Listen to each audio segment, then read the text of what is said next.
తెలంగాణ ముఖ్యమంత్రి రేవంత్ రెడ్డి కేసీఆర్ కాలి గోటికి కూడా సరిపోడని ఎలా అంటావంటూ బీఆర్ఎస్ కార్యనిర్వహణ అధ్యక్షుడు కేటీఆర్పై మంత్రి కోమటిరెడ్డి వెంకటరెడ్డి విరుచుకుపడ్డారు. మంత్రి కోమటిరెడ్డి సోమవారం యాదాద్రి భువనగిరి జిల్లా బీబీనగర్ మండలం గూడూరులో నూతన గ్రామ పంచాయతీ భవనాన్ని ప్రారంభించారు. అనంతరం మంత్రి మాట్లాడుతూ కాలి గోటికి సరిపోనేవాడు మమ్మల్ని కేసీఆర్ ఫామ్ హౌస్లో పెట్టాడా అని విమర్శించారు. కేటీఆర్ తన భాష మార్చుకోవాలని, కాలి గోటికి సరిపోని రేవంత్ రెడ్డి మమ్మల్ని తొక్కితే ఒక్కొక్కరు 50 నుంచి 60,000 ఓట్లతో ఓడిపోయారని, ఎదవ చేశారని, రేవంత్ రెడ్డి జేటీపీసీ నుంచి ఇండిపెండెంట్గా ఎమ్మెల్సీగా గెలిచి అంచెలంచెలుగా ఎదిగి ముఖ్యమంత్రి అయ్యాడని తెలిపారు. కేసీఆర్ యాదాద్రి నుంచి తన ఫామ్ హౌస్కు పోతుంటే బాసలమర్రిలో శ్మశానాలు అడ్డంగా ఉన్నాయని, గ్రామాన్ని దత్తత తీసుకుని వదిలేశాడని మండిపడ్డారు. కేసీఆర్ ని అలా పార్టీని మూసిగా పాతి పెట్టి మురికి కుంపలు వేసి పడేస్తే ఆయన ఖాళీ కోటి పెట్టుకోడంట. ముఖ్యమంత్రి అనే పదవికి, ముఖ్యమంత్రి అనే వారికి ఎవరు ఆ కుర్చీలో ఉన్న గౌరవం ఇవ్వాలి. కేటీఆర్ కి ఎంత అహంకారం అంటే ముఖ్యమంత్రి పట్టుకొని ఖాళీ కోటి అంటారా? నేను ఒకటే చెప్తున్నా, కేటీఆర్ మిస్టర్ బచ్చా గారిని రేవంత్ రెడ్డి ఏది కోటి కూడా పనికిరాను. మీరు అయ్యా ఎమ్మెల్యే అయితే ఆ పేరు పెట్టి అమెరికా నుంచి వచ్చి 80 ఓట్లతో ఎమ్మెల్యే గెలిచాం.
మంత్రి కోమటిరెడ్డి రాజగోపాల్ రెడ్డి ఆటవికంగా ప్రవర్తించాడని మాజీ మంత్రి జగదీశ్వర్ రెడ్డి విమర్శించారు. భువనగిరి జడ్పీ చైర్మన్ సందీప్ రెడ్డిపై జరిగిన దాడిపై మండిపడ్డారు. దాడి ఘటనపై ఆయన సోమవారం మీడియా సమావేశం నిర్వహించారు. భువనగిరి జడ్పీ చైర్మన్పై జరిగిన దాడి ఆయన ఆటవిక ప్రవర్తనకు తార్కాణమని విమర్శించారు. రక్షించాల్సిన పోలీసులు సందీప్ రెడ్డిని నెట్టేయడం దారుణమన్నారు. ఈరోజు అధికారిక కార్యక్రమంలో జిల్లా పరిషత్ చైర్మన్ హోదాలో ఆ కార్యక్రమంలో పాల్గొంటున్న యాదాద్రి భువనగిరి జిల్లా ప్రజా పరిషత్ అధ్యక్షులు సందీప్ రెడ్డి గారి పైన కోమటిరెడ్డి వెంకటరెడ్డి తన అనుచరులు కలిసి చేసిన దాడిని తీవ్రంగా ఖండిస్తా ఉన్నా. కోమటిరెడ్డి వెంకటరెడ్డి మంత్రి అయిన తర్వాత ఒక ఆటవికుడిలాగా పనిచేస్తా ఉన్నాడు. ఒక ఆటవికుడిలాగా ప్రవర్తిస్తున్నాడు. మంత్రి పదవి అనగానే ఏదో అయిందని చెప్పి అహంకారం పెరిగిపోయింది బాగా వెంకటరెడ్డికి. సరే, అంతకుముందు మాట్లాడితే ప్రతిపక్షంలో చిల్లర మాటలు మాట్లాడుతున్నాం అనుకున్నాం. అధికారంలోకి వచ్చిన తర్వాత కొంచెం బుద్ధి మారుతుందని అనుకున్నాం. కానీ ఇంకా హీనంగా తయారైంది ఆయన ప్రవర్తన. దుర్మార్గంగా తనతో సహా క్యాబినెట్ ర్యాంకులో ఉన్న ఒక జడ్పీ చైర్మన్ను రెచ్చగొట్టి కార్యకర్తలతోని దాడి చేయించడమే కాకుండా పోలీసులను ఉసుగొల్పి పట్టుకపోండి జైల్లో వేయండి. ఏం భాష ఉపయోగిస్తున్నాడు వెంకటరెడ్డి? ఇంకా రాచరికం ఉందనుకుంటున్నాడా? నిజమైన బచ్చగాడు, నేను ఎమ్మెల్యే అయినాడు మాట్లాడినావు. వాళ్ళ నాన్న ఎమ్మెల్యే అయినాడు, నువ్వేం చేస్తున్నావు? నువ్వెంతున్నావు? సిగ్గుండాలి కదా ఒక మాట మాట్లాడడానికి. వాళ్ళ వీళ్ళకి సిగరెట్లు ఇచ్చుకుంటూ అందించుకుంటూ తిరిగినావు నువ్వు. నీ బతికి ఎవరికి తెలియదు. నేను వ్యక్తిగతంగా మాట్లాడొద్దు అని చెప్పి మాట్లాడడం లేదు. నేను నుంచి మాధవుడి పేరు చెప్పుకొని బతికినావు. మాధవుడి మాకు దూరం చుట్టమని చెప్పుకొని బతికినావు. మాధవుడి ఎమ్మటి ఉండేటోళ్ళకి సిగరెట్లు అందించుకుంటే బతికినావు నువ్వు. కుకట్పల్లిలో నూతనంగా నిర్మించిన మండల ప్రాథమిక పాఠశాల ప్రారంభించిన ఎమ్మెల్యే మాధవరం కృష్ణారావు, ఎమ్మెల్సీ నవీన్ కుమార్, మాధవరం సుశీలమ్మ స్మారకంగా సొంత నిధులతో పాఠశాల భవనం నిర్మించి ఎమ్మెల్సీ నవీన్ కుమార్ దాతలు ఎమ్మెల్సీ నవీన్ కుమార్ సొంత నిధులతో భవనం నిర్మించితే కనీసం ఫోటో కూడా పెట్టలేదని అధికారులపై ఆగ్రహం వ్యక్తం చేసిన ఎమ్మెల్యే కృష్ణారావు, ప్రభుత్వాలు మారినా కుకట్పల్లిలో అభివృద్ధి మాత్రం ఆగదు. ఎమ్మెల్యే కృష్ణారావు శిథిలావస్థకు చేరిన పాఠశాల భవనాల స్థానంలో మరికొంతమంది దాతలతో నూతన పాఠశాల భవనాలు నిర్మిస్తాం. ఎమ్మెల్యే కృష్ణారావు 100 సంవత్సరాలు కట్టినటువంటి స్కూల్ రాజీవ్ గాంధీ స్కూల్లో అది కూడా ఎప్పటి నుంచో కడితే దాన్ని కూడా డిమాలిషన్ చేసి మా ఎమ్మెల్సీ నవీన్ కుమార్ గారి ఆధ్వర్యంలో ఆయన సొంత నిధులతో రాజీవ్ గాంధీలో ఉన్నటువంటి స్కూల్కి 1,50,00,000 పెట్టి అక్కడ చేయడం జరిగింది. అది కూడా బ్రహ్మాండంగా స్కూల్ కట్టించాడు మాధవరం రామచంద్రరావు గారి పేరు మీద. అదేవిధంగా girls Kukatpally girls college school కూడా 90 లక్షలతో ఈరోజు కంప్లీట్ చేస్తూ ఉన్నాం. అంటే స్కూల్స్ ఎక్కడైతే ఇబ్బందికరంగా ఉన్నాయో అక్కడ ఉన్నటువంటి సమస్యలు చూసి విద్యార్థులకు కానీ టీచర్స్ కానీ ఇబ్బంది జరగకుండా ఒక ప్రణాళిక సిద్ధం చేసాం. మనలో కొన్ని యాభై నుంచి ఇప్పుడు ఒకటి గౌతమంలో 22 కంపెనీకి వచ్చింది. రాజీవ్ గాంధీ కట్టాల్సిన అవసరం ఉంది. విశాఖపేటలో ఆల్రెడీ ల్యాండ్ కేటాయించడం 100 ఎకరాలు కేటాయించాలి. ఇప్పటికే స్కూల్స్ అదే ఎన్టీఆర్ పేరు మీద ఊళ్ళో కూడా స్కూల్ కూడా శంకుస్థాపన చేసాం. అది కూడా కంప్లీట్ చేయాల్సిన అవసరం ఉంది. స్కూల్స్ స్ట్రెంత్ పెరిగిపోయింది. ఇంతకుముందు అంటే గతంలో తెలంగాణ రాష్ట్రం రాకముందు అప్పుడేమో గవర్నమెంట్ స్కూళ్ళలో చదవాలంటే భయపడేవారు.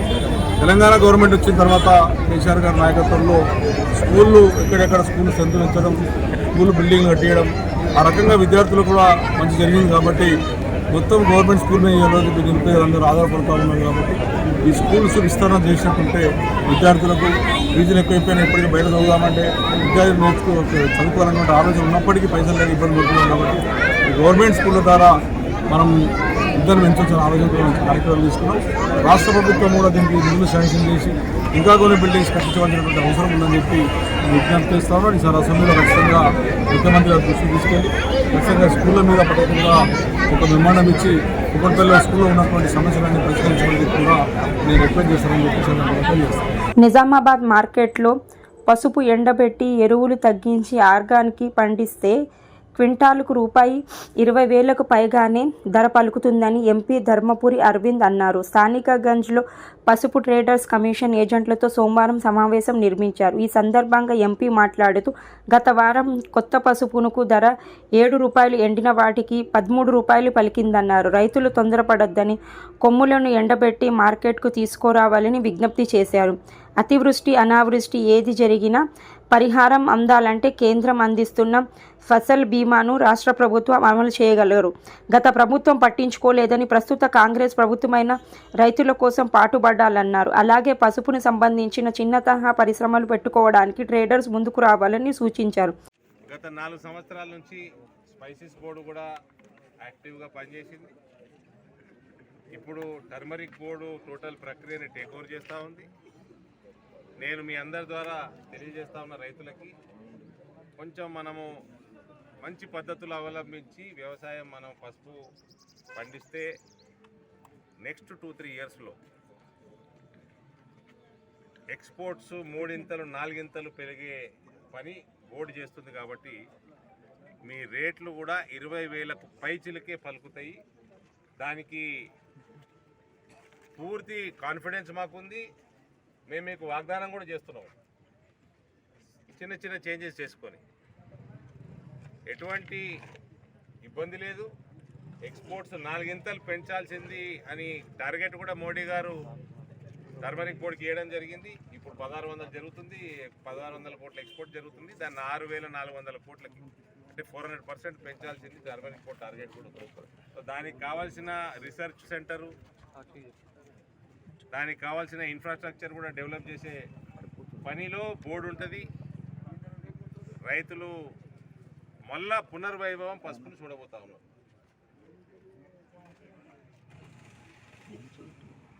ఇంకా ప్రగతి నగర్ మున్నూరు కాపు సంఘంలో నిజామాబాద్ పార్లమెంట్ నియోజకవర్గ స్థాయి సమీక్ష సమావేశం జరిగింది. ఈ యొక్క సమావేశానికి ముఖ్య అతిథులుగా Nizamabad parliament incharge Nirmal, MLA Shri Aleti Maheshwar Reddy, Nizamabad parliament సభ్యులు శ్రీ అరవింద్ ధర్మపురి, నిజామాబాద్ అర్బన్ ఎమ్మెల్యే శ్రీధన్ పాల్, సూర్యనారాయణ గుప్తా రావడం జరిగింది. వచ్చే పార్లమెంట్ ఎన్నికల గురించి పార్టీ నాయకులు దిశానిర్దేశం జరిగింది. పల్నాడు జిల్లా నర్సరావుపేట జిల్లా కలెక్టరేట్లో డాక్టర్ బిఆర్ అంబేద్కర్ స్పందన హాల్ నందు జగనన్నకు చెబుదాం స్పందన ఫిర్యాదులను కలెక్టర్ శ్రీ శివశంకర్లతో పేటి జిల్లా జాయింట్ కలెక్టర్ శ్యామ్ ప్రసాద్, జిల్లా రెవెన్యూ అధికారి వినాయకం స్వీకరించారు. కలెక్టరేట్ డాక్టర్ బిఆర్ అంబేద్కర్ స్పందన హాల్ నందు నిర్వహించిన జగనన్నకు చెబుదాం స్పందన కార్యక్రమానికి జిల్లా అధికారులంతా హాజరయ్యారు. జిల్లా నలుమూలల నుంచి పలువురు అర్జీదారులను తమ వినోదాలని రూపంలో స్వీకరించారు. సదరు అర్జీలను ఆయా శాఖలకు అందిస్తూ త్వరితగతిని సమస్యలు పరిష్కరించాలని సూచించారు. జిల్లా నలుమూల నుంచి తరలి వచ్చిన 206 ఫిర్యాదులు అందినట్లు జిల్లా కలెక్టర్ స్పందించి తెలిపారు.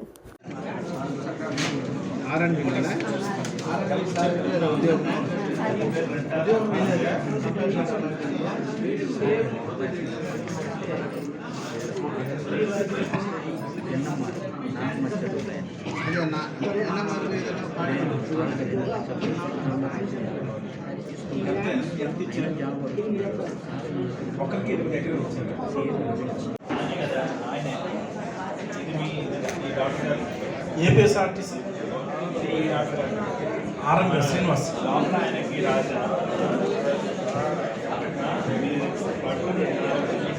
పల్నాడు జిల్లా కలెక్టరేట్ కార్యాలయంలో సోమవారం జరిగిన స్పందన కార్యక్రమంలో నర్సరావుపేట నియోజకవర్గంలో స్థానిక వైసీపీ ఎమ్మెల్యే గోపిరెడ్డి శ్రీనివాసరెడ్డి చేసిన అవినీతి అక్రమాలపై నర్సరావుపేట నియోజకవర్గ TDP in-charge doctor Chadalavada Aravind Babu collectorate ఫిర్యాదు చేశారు.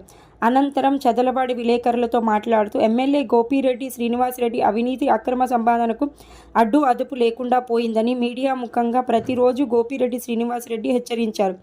పద్ధతి మార్చుకోవడం లేదని డాక్టర్ చదవలాడ అరవింద్ బాబు మండిపడ్డారు. గోపిరెడ్డి శ్రీనివాసరెడ్డి వైసీపీ నేత కాజావలి ఉప్పలపాడు స్థాయి బాలాజీ వెంచర్లో 46 ఎకరాల ప్రభుత్వ భూమిని వెంచర్కు అమ్మేసుకొని సొమ్ము చేసుకున్నారని, ప్రభుత్వం భూమి అక్రమంపై కలెక్టర్కు ఫిర్యాదు చేయనున్నారు.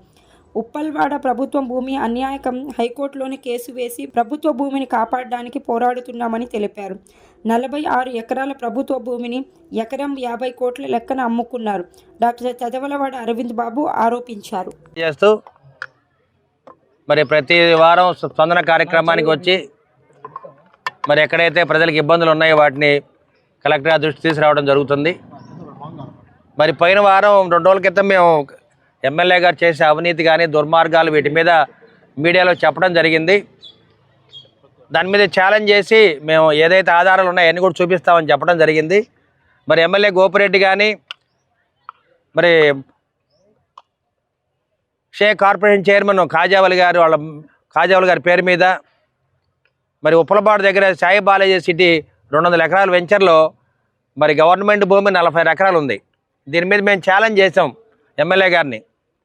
అదేవిధంగా కలెక్టర్ గారి దృష్టికి కూడా దాన్ని సంవత్సరం నుంచి కూడా మేము దాని మీద పోరాటం చేస్తున్నాము. కోర్టులో కూడా వేయటం జరిగింది. మేము ఎమ్మెల్యే గారిని కానీ కలెక్టర్ గారిని ఒకటే అడగడం జరిగింది, దీని మీద ఎందుకు భూ సర్వే చేయించరు, మరి గవర్నమెంట్ ల్యాండ్ 46 ఎకరాలు ఉంటే దాన్ని ఎందుకు వెలికితీయరని చెప్పి మేము కలెక్టర్ గారిని అడుగుతున్నాము. మరి ఎమ్మెల్యే గోపిరెడ్డి శ్రీనివాసరెడ్డిని కూడా అడిగాము. ఎమ్మెల్యే గోపిరెడ్డి శ్రీనివాసరెడ్డిని అది ప్రైవేట్ వెంచర్గా ప్రతి ఎకరం 5 కోట్లకు అమ్ముకోవడం జరిగింది. దాదాపు 46 ఎకరాలు మరి గవర్నమెంట్ ల్యాండ్ ఉంది, ఎస్ఐన్ ల్యాండ్ ఉంది, దాంట్లో మరి ఎస్సీ ల్యాండ్ ఉంది. దీని అంతా కూడా వ్యాపార పరంగా 46 ఎకరాలను కూడా ఎకరం 5 కోట్లకు అమ్ముకోవడం జరిగింది. మేము ఛాలెంజ్ చేస్తున్నాం మీడియా ముఖంగా, మా దగ్గర ఆధారాలు ఉన్నాయి, కావాలంటే మా దగ్గర ల్యాండ్ లేఅవుట్స్ ఉన్నాయి, ప్లాన్ ఉంది, ఇవన్నీ కూడా మా దగ్గర ఎక్కడైతే ఎన్ని బాండ్ పేపర్లు అన్నీ ఉన్నాయి అన్నమాట. ఈ MLA Gopireddy Sheikh corporation chairman చేసిన అన్యాయాలు ఇవన్నీ కూడా మేము చూపిస్తా ఉన్నాం. కావాలంటే దమ్ముంటే ఎమ్మెల్యే గారిని చర్చకి రమ్మనమనండి. ఇవన్నీ కూడా కలెక్టర్ గారికి హ్యాండ్ ఓవర్ చేశాము. దమ్ముంటే వచ్చి చూసుకోమనండి కలెక్టర్ గారి దగ్గర.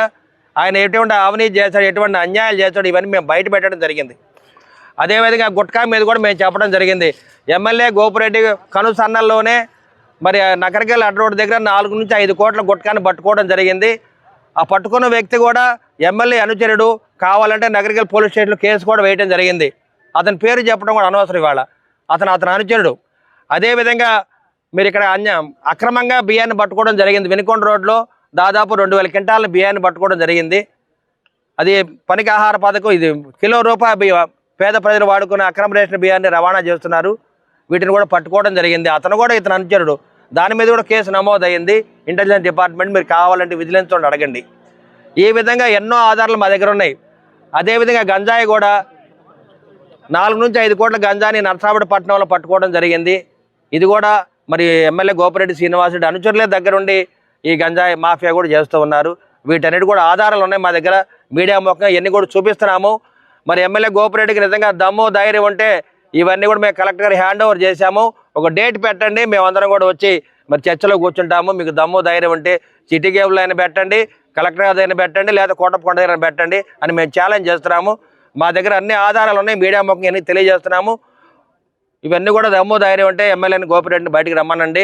ఇవాళ ఎమ్మెల్యే గోపిరెడ్డి చేసే అవినీతిని, అక్రమాలని, దుర్మార్గాలు తట్టుకోలేక వైసీపీ సొంత నేతలే, ఆయన పక్కన ఎవరైనా ఉంటారు నేతలు, వాళ్ళందరూ కూడా దూరంగా వెళ్ళిపోవడం జరిగింది.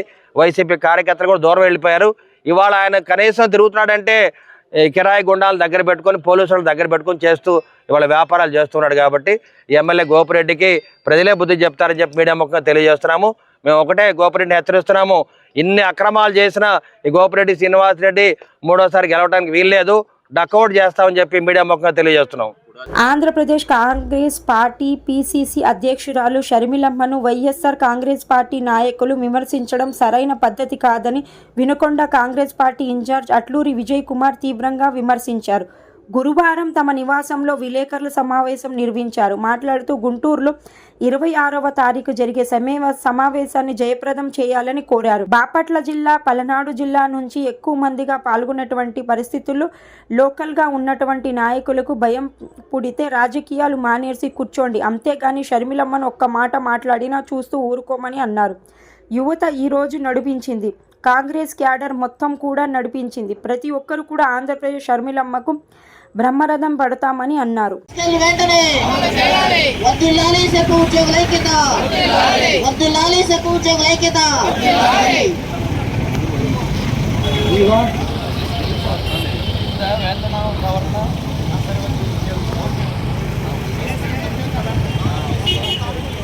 ఉద్యోగుల ఐక్యత, వర్ధిల్లాలి సర్పు చేసి ఉద్యోగుల ఐక్యత, రెగ్యులర్ చేయాలి సర్పు ఉద్యోగులు వెంటనే రెగ్యులర్ చేయాలి. డిమాండ్కి వినుకొండ నియోజకవర్గ కాంగ్రెస్ పార్టీ తరఫున మీరు తీసుకునే నిర్ణయం ఏదైనా కానివ్వండి. ప్రజావాణిలో భాగంగా ప్రజల నుంచి వచ్చిన దరఖాస్తులను సంబంధిత శాఖాధికారులు, తహసీల్దార్లు తమ పరిధిలో విన్నవిని ఉంటేనే పరిష్కరించాలని జిల్లా కలెక్టర్ తేజస్ నందలాల్ పవర్ ఆదేశించారు. సోమవారం ప్రజావాణి హాల్లో ప్రజలు ఇచ్చిన ఫిర్యాదులను అదనపు collector local bodies Sanchit Gangwar, అదనపు కలెక్టర్ రెవెన్యూ ఎస్ తిరుపతిరావుతో కలిసి స్వీకరించారు. ఈ సందర్భంగా కలెక్టర్ మాట్లాడుతూ ప్రజావాణిలో వచ్చిన దరఖాస్తును ఎప్పటికప్పుడు పరిష్కరించి ఫిర్యాదుదారునకు ఒక కాపీ పంపిస్తే మరో కాపీని జిల్లా కలెక్టర్కు పంపించవలసిందిగా ఆదేశించారు. అంతేకాకుండా ప్రజల నుంచి సమస్యలపై చాలా దరఖాస్తులు వచ్చాయని, వాటిని ఏ శాఖకు సంబంధించిన ఆ శాఖ వారు సత్వరమే పరిష్కరించాలని ఫిర్యాదుదారులను సోమవారం ఇవ్వాల్సిందిగా ఆదేశించారు. పరిష్కరించేందుకు ఏమైనా సమస్యలుంటే తన దృష్టికి తీసుకురావాలని సూచించారు. ఈ రోజు జరిగిన ప్రజావాణి కార్యక్రమం 60 దరఖాస్తులు వచ్చాయని తెలియజేశారు.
ఏం ఆఫీస్లో పనిచేశారు?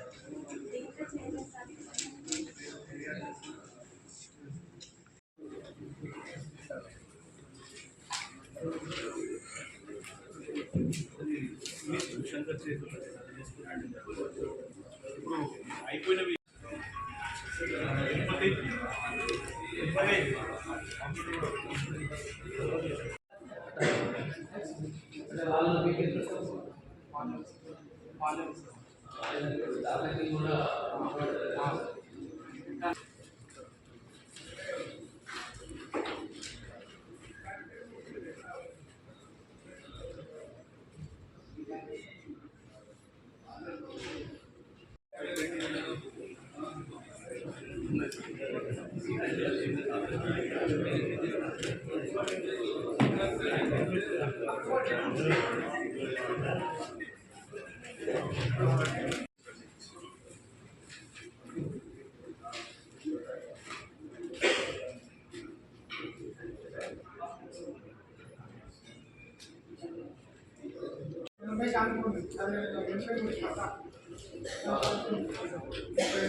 మెదక్ జిల్లా కలెక్టర్ కార్యాలయంలో ముందుగొల్ల కురుముల ఆందోళన చేపట్టారు. ఈ సందర్భంగా వారు మాట్లాడుతూ బీఆర్ఎస్ ప్రభుత్వంలో గొర్రెల పంపిణీ పథకంలో భాగంగా జిల్లా నుండి అనేక మంది గొల్ల కురుములు టీడీలు కట్టడం జరిగింది. కానీ గత ప్రభుత్వం గొర్రెల పంపిణీ చేయలేదని ఆవేదన చెందారు. గత బీఆర్ఎస్ ప్రభుత్వంలో డీడీలు కట్టిన వారికి గొర్రెలు పంపిణీ చేయాలని గత ప్రభుత్వానికి విన్నపం చేసినా పట్టించుకోలేదని సూచించారు.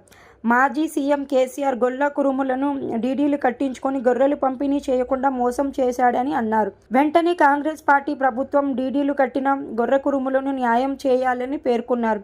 ఈ కార్యక్రమంలో ఆల్ ఇండియా యాదవ్ మహాసభ మెదక్ జిల్లా అధ్యక్షులు మల్లేష్ యాదవ్ గొల్ల కురుములు అధిక సంఖ్యలో ఉన్నారని తెలియజేశారు.